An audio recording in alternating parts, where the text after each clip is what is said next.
नमस्कार, मैं हूं आपके साथ मानवी ठाकुर और आप देख रहे हैं खबर का सच। आइए अब बढ़ते हैं आज की खास खबरों की ओर। ओडिशा राज्य के भुवनेश्वर इलाके में थाना भरतपुर में एक महिला वकील के साथ मारपीट और अपशब्द व गलत व्यवहार का मामला सामने आया है।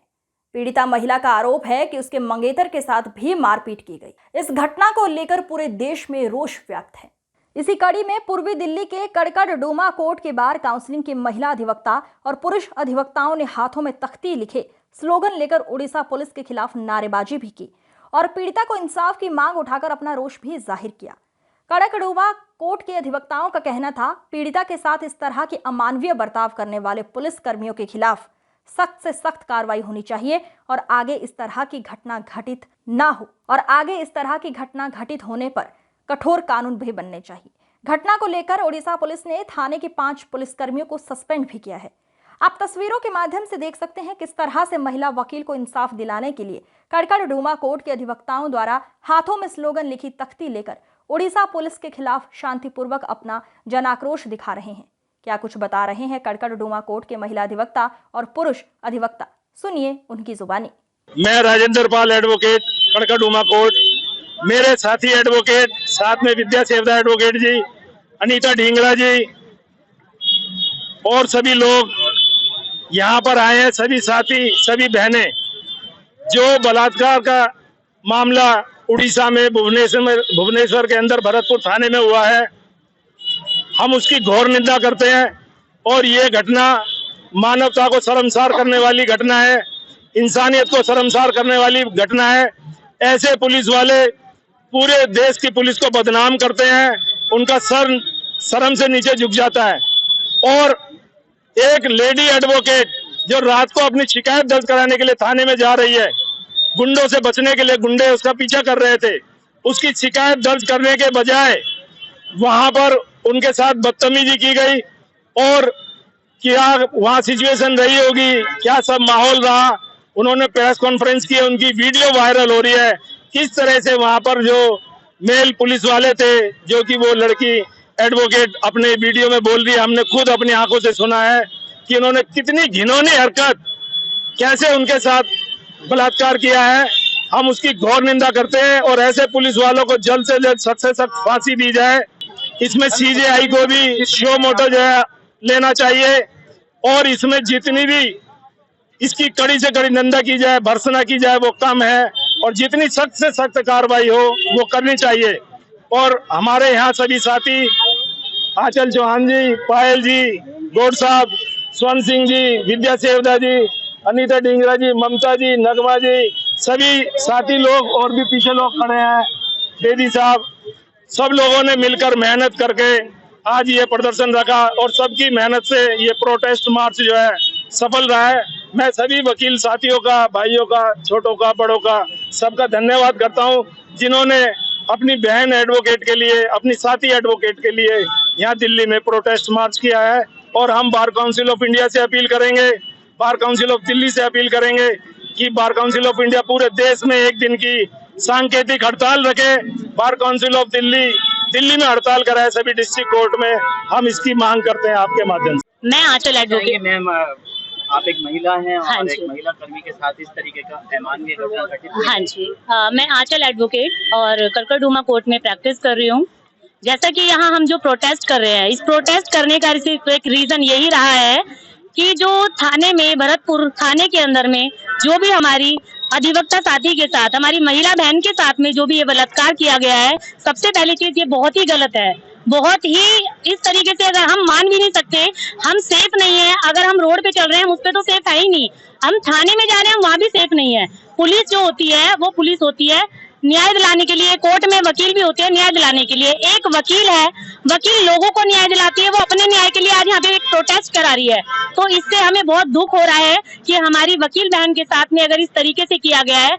हम सरकार से यही डिमांड करेंगे कि यहाँ पे जब तक हमें इस न्याय को नहीं दिया जाएगा, हम इस प्रोटेस्ट को लगातार रूप से करते रहेंगे। सर, के साथ जो बलात्कार हुआ है बहुत ही गलत हुआ है और इसकी मैं सरकार से मांग करता हूं कि इसमें सख्त से सख्त कानून कार्रवाई की जाए और फांसी हो। ऐसे दरिंदों को फांसी होनी चाहिए तुरंत। अगर ऐसे अपराधों में अगर तुरंत फांसी होगी ना, तो समाज को, सोसाइटी को एक मैसेज जाएगा, देखो इसमें जल्दी कार्रवाई हो रही है।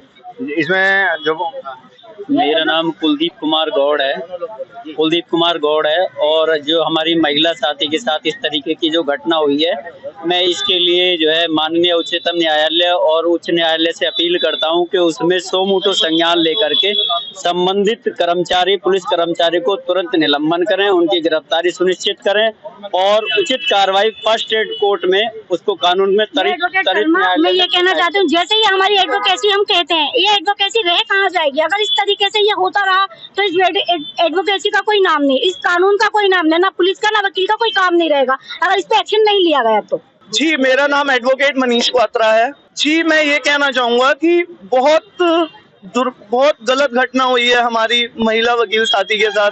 ऐसा किसी थाने में हो रहा है, सरकार लग रहा है सोई हुई है। कम से कम इस मामले में जो भी पुलिस वाले इन्वॉल्व थे, मान लो वो हेड कांस्टेबल था या एसएचओ था या डीसीपी था या एसीपी था, सबको निलंबित करना चाहिए। अब इससे आगे आप क्या चाहेंगे? वो तो जान से ही मार देता। तो इसमें कड़ी से कड़ी कार्रवाई हो पुलिस वालों के खिलाफ, ताकि आगे से किसी भी महिला साथी के खिलाफ ऐसा ना हो पाए। इतनी बातें हो रही हैं, पुलिस का काम है लॉ एंड ऑर्डर को जो है मेंटेन रखना, और दूसरी चीज वकीलों का काम है कि उसको कार्य मतलब लॉ एंड ऑर्डर को मेंटेन करने में सहायता देना। ये घटना हुई है, सभी ने अपने अपने बयान दिए, लेकिन कार्रवाई किसी ने मेरिट पे नहीं की। मैं बताता हूँ, 21 सितंबर को मैंने मानव अधिकार में ऐसी कंप्लेंट की थी और ये उसका सबूत है ह्यूमन राइट्स का। ये मैंने ऑनलाइन कंप्लेंट की हुई है जिसमें की पूरी डिटेल है 21/9 की मानव अधिकार के। यहाँ पर देखिए, अगर हम कलम के सिपाही कलम का इस्तेमाल करना नहीं जानेंगे तो कोई फायदा नहीं है हमारे वकील होने का। हम वकील हैं तो वकालत करना जाने और इंसाफ दिलाना जाने, ठीक है। उसको हमें उस न्याय दिलाने में अग्रसर रहना चाहिए, ना कि हड़ताल में। बस मेरा यही है कि हमें अपना काम पूरी ईमानदारी से करना चाहिए, इंसाफ दिलाने में अग्रसर रहना चाहिए। मैं एडवोकेट वेद प्रकाश भारद्वाज, जो उड़ीसा भुवनेश्वर में जो हुई है बहुत दुखद घटना है, और महिलाओं के अगर थाने में ऐसे अगर जो घटनाएं हो रही है, जो रेप की हुई है, उस पर तुरंत ही पुलिस कमिश्नर को उसे सस्पेंड करना चाहिए, उस पर एक्शन लेना चाहिए। वो वहाँ की गवर्नमेंट को भी लेना चाहिए। ये थाने जब ऐसी वहाँ पे घटनाएं हो रही है तो बाहर महिलाएं कैसे सेफ होगी? तो तुरंत एक्शन लेना चाहिए ऐसे पुलिस वालों को। एक्शन नहीं होना चाहिए सर, नहीं तो एक्शन लेना चाहिए। बराबर है। महिलाओं की दुश्मन होती है। बहुत शर्मिंदगी हो रही है उस लेडी कांस्टेबल पे मुझे, जो उस दिन पुलिस स्टेशन में थी और उनके होते हुए एक महिला के साथ ऐसा हुआ। अगर हम लोग सभी सिविलियंस के लिए खड़े होते हैं, लेडीज के लिए भी, जेंट्स के लिए भी, हम एक महिला का दर्द समझ के कोर्ट को उसको रिप्रेजेंट करते हैं, उसको हक दिलाने की बात करते हैं। और एक वो लेडी कांस्टेबल थी जिसने एक महिला के साथ वहाँ पर इतना गंदा भद्र व्यवहार करवाने में साथ दिया। शर्म आती है। हमारी भारतीय नारी बहुत आगे बढ़ने की बात करती है, लेकिन इस तरह की चीजें भी हमारी ही भारतीय नारी करती है तो सोच के भी शर्मिंदगी महसूस होती है। ऐसा नहीं होना चाहिए।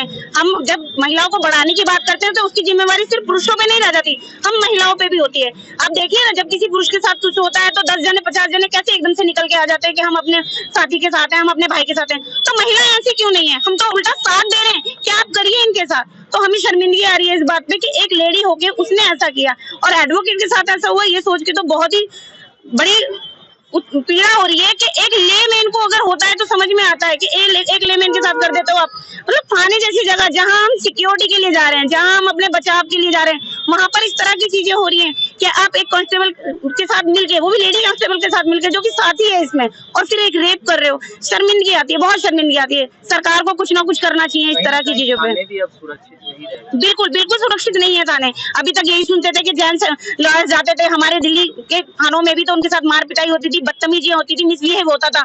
लेकिन अब ये बिल्कुल अजीबोगरीब घटना है कि थाने में रेप कंडक्ट हो गया। इसको तो बिल्कुल सोचा ही नहीं जा सकता कि ऐसा भी हो सकता है। कहाँ गई वो सीसीटीवी फुटेज जो थानों में लगी हुई है? कहाँ है ये गवर्नमेंट? कहाँ सोई हुई है जो कहती है महिला को बढ़ाओ, महिला को पढ़ाओ, विकास, सबका विकास? कहाँ है विकास?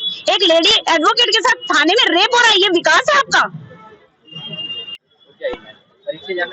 जी हाँ जी, मैं एडवोकेट अनीता ढींगरा यहाँ शारदा बार से मेंबर हूँ और इस बार सेक्रेटरी पोस्ट के लिए भी कंटेस्ट कर रही हूँ। रीजन इसका यही है कि महिलाओं की आवाज हम हायर अथॉरिटीज तक पहुंचा सके, क्योंकि हमारे पास चैनल ना होने की वजह से, डायरेक्ट लिंक ना होने की वजह से हमारी जो डिमांड्स हैं, हमारी वॉइस है, वो वहां तक नहीं पहुंच पाती।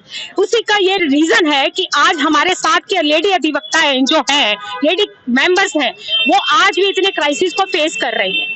आज भी जो इश्यूज होते हैं वो यहीं तक दब के रह जाते हैं और जहां पर हमें बात रखनी है वहां तक नहीं जा पाती है। आज का जो इंसिडेंट जिसके लिए हमने ये प्रोटेस्ट कॉल किया, उसका रीजन भी यही है कि हम लोग सब यूनाइटेड होकर किसी भी डिमांड को नहीं रख पा रहे हैं। आज हमें नीड है कि हम सब एक होकर इस वॉइस को सेंट्रल गवर्नमेंट तक पहुंचाएं। आज तक एडवोकेट प्रोटेक्शन एक्ट हमारा इम्प्लीमेंट नहीं हो रहा है प्रॉपर नेशनली। सबसे बड़ा रीजन है एडवोकेट को अपनी वॉइस रेज करने के लिए सिंगल हैंड जाके पुलिस स्टेशन में कॉल करना पड़ता है। उसके लिए कोई प्रोविजन अभी तक सेट नहीं किया गया है कि एक एडवोकेट बिना पुलिस स्टेशन जाए भी अपनी कंप्लेंट डायरेक्ट लॉन्च कर सके, ताकि उसको वहां का एटमॉस्फेयर फेस ना करना पड़े। अगर एटमॉस्फेयर है भी तो उनके ऊपर वो प्रेशर होना चाहिए कि वो बिहेव जो करते हैं लेडी एडवोकेट के साथ, क्या एक नॉर्मल पर्सन भी जो आता है वो भी क्या फेस करेगा अगर एक फीमेल एडवोकेट को अपनी कंप्लेंट नहीं प्रॉपर दे पा रही है, उसके साथ जो मिसकंडक्ट मिसबिहेव हो रहा है उसके लिए कोई आज तक अभी इतना टाइम होने के बाद भी वो डायरेक्ट वीडियोस वायरल हो रही हैं, उसके बाद भी कोई भी स्ट्रिक्ट एक्शन कहीं से किसी भी अथॉरिटी से नहीं लिया गया है।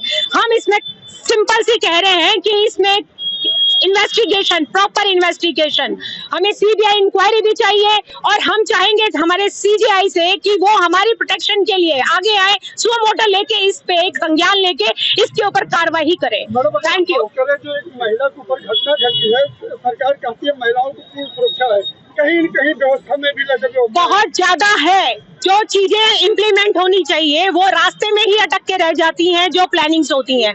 जो हमें प्रॉपर करने के लिए सब सिस्टम सेट करना है वो सिर्फ किताबों में रह जाता है, लेकिन जमीन धरातल पर वो आ ही नहीं पाता है। धरातल और ऊपर की कमी जो बीच के गैप है, उस खाई को भरने के लिए हमें खुद आगे आना पड़ेगा, क्योंकि हम सिस्टम का पार्ट है और सिस्टम का पार्ट बन के ही इस चीज को सॉल्व करें।